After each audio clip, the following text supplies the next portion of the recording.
Hello साथीहरू, it's me बन्धु अनि यहाँहरूलाई स्वागत छ मेरो मिनी ब्लगमा। हामी चाहिँ कहाँ गएका थियौँ भन्दाखेरि नयाँ वर्ष मनाउन तिनजुरे बसन्तपुर गएका थियौँ फ्यामिली नै। हामी चाहिँ गाडी पार्किङ गरेर चिया कफी खायौँ अनि हामी चाहिँ पुरै गुलासहरू फुलेको हेर्दै हेर्दै पाथिभरा मन्दिर दर्शन गर्न जाने भनेर गएका थियौँ। हामीले चाहिँ तलै गाडी पार्किङ गऱ्यौँ अनि त्यसपछि मन्दिरसम्म हिँड्दै जाने भनेर गएको थियौँ। यस्तो धेरै एक्साइटेड थिएँ नि म, हेर्नु न। अनि यो रोड छोडेर हामी चाहिँ यो बाटोकै गल्लीको बाटो भिरको बाटो गएको थियो गुराँसहरू फुलेको हेर्दै हेर्दै। यो पहाडबाट है जताततै पहाडै पहाड अनि यस्तो तल फर्केर हेऱ्यो रातै गुराँस फुलेको के। अनि त्यसपछि फोटो भिडियोहरू खिच्यौँ हामीले।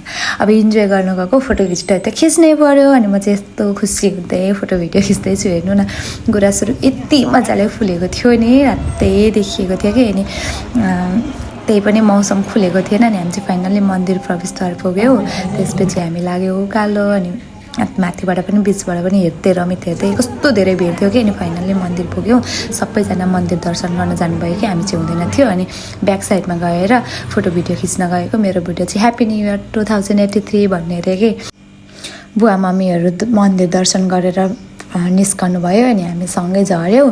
अनि त्यतिन्जेलसम्म चाहिँ 2-3 बजिसकेको थियो। एकदम हावा पनि चल्न थालिसकेको थियो, घाम पनि राम्रोसँग लागेको थिएन। अनि मौसम एकदमै धेरै चिसो थियो अनि हामीलाई पनि एकदम धेरै भोक पनि लागिसकेको थियो त्यतिन्जेलसम्ममा। बिहान हामीले चिया कफी खाइदियो, केही खाएको थिएनौँ। अनि गाडी पार्किङमा आएर चाहिँ हामीले घरबाट बनाएर लगेको खानाहरू खायौँ र फुल इन्जोय गऱ्यौँ। यति रमाइलो भयो। यसरी चाहिँ हामीले 2083 साललाई स्वागत गर्दै तिनजुरेमा सब परिवार मिलेर नयाँ वर्ष मनायौँ। Bye bye, thanks for watching, keep loving.